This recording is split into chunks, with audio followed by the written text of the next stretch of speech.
శుభోదయం. Global బెతేనియా Calvary ministry తరపున ఈ ఉదయకాల సమయంలో మరొకసారి మీ అందరితో కూడా కలుసుకుని దేవుని యొక్క పరిశుద్ధమైన మాటలు ధ్యానించుటకును దేవుడు నాకు ఇచ్చిన మధురమైన అవకాశమును బట్టి దేవునికి ప్రత్యేకమైన వందనాలు తెలియచేసుకుంటూ ఉన్నాను.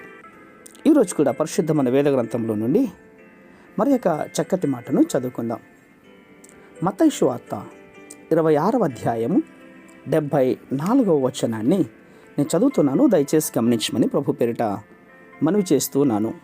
మత్తయి సువార్త 26వ అధ్యాయము 74వ వచనము. అందుకు అతడు, ఆ మనుష్యును నేను ఎరుగనని చెప్పి శపించుకొనుటకును ఒట్టు పెట్టుకొనుటకును మొదలుపెట్టెను. వెంటనే కోడి కూసెను. దేవునికి మహిమ కలుగునుగాక.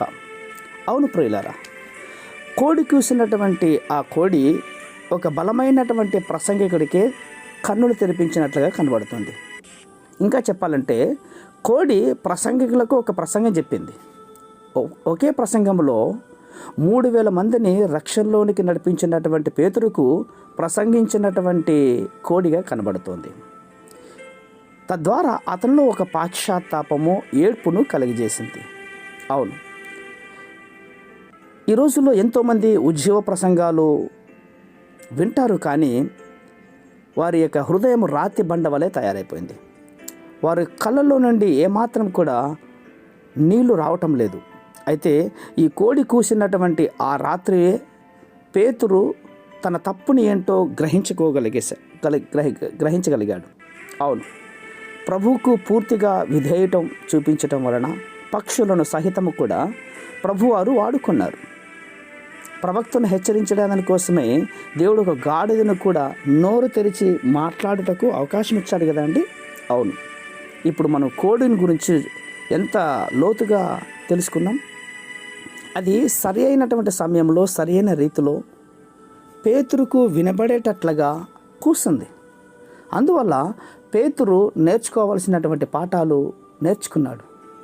తద్వారా మనము కూడా పక్షుని బట్టి, ప్రకృతిని బట్టి కొన్ని సందర్భాల్లో నేర్చుకోవాల్సినటువంటి అనేకంగా ఉన్నాయి. నేర్చుకోవాలి.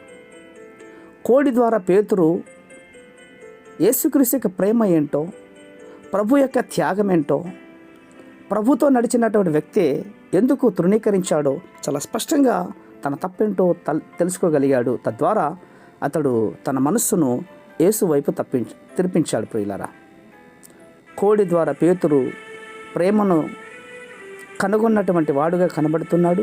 తద్వారా యేసుక్రీస్తుకు బలమైన సాక్షిగా నిలబడ్డాడు. నా ప్రియ సహోదర సహోదరులారా, నీ హృదయం ఎలా ఉంది? యేసుక్రీస్తు వైపు తిరగడానికి ఆశపడుతున్నావా? అయితే ఇదే సరైనటువంటి సమయము. ఈ మాటల ద్వారా నీ హృదయమును హెచ్చించుకొని ప్రభు వైపు చూచేవారుగా జీవిద్దాం. ప్రియమైనటువంటి దేవా, పేతురు వలె నేను కూడా అస్థిరుడనై నేను తృణీకరించినటువంటి సందర్భాలు ఎన్నో ఉన్నాయి నాయనా. నీకోసం సాక్షి చెప్పవలసినటువంటి సమయంలో సాక్షి చెప్పక పిరికి వారులుగా ప్రవర్తించిన సందర్భాలు ఎన్నో ఉన్నాయి. అయినను నా మీద కృప చూపి నీలో నిలిచి ఉండే భాగ్యము నాకు అనుకరించపరిచారు. కాబట్టి నీకోసం అత్యాసక్తిగా జీవించగలిగే మనస్సును ఈ మాటలు వింటున్న వారందరికీ అనుగ్రహించి నడిపిస్తున్నందుకే స్తోత్రాలు అర్పించుకుంటూ చిన్న ప్రార్థనను మా రక్షకుడిని యేసయ్య నామమున బట్టి అడిగి వేడుకను పొందించిన మా తండ్రి. ఆమేన్, ఆమేన్, ఆమేన్.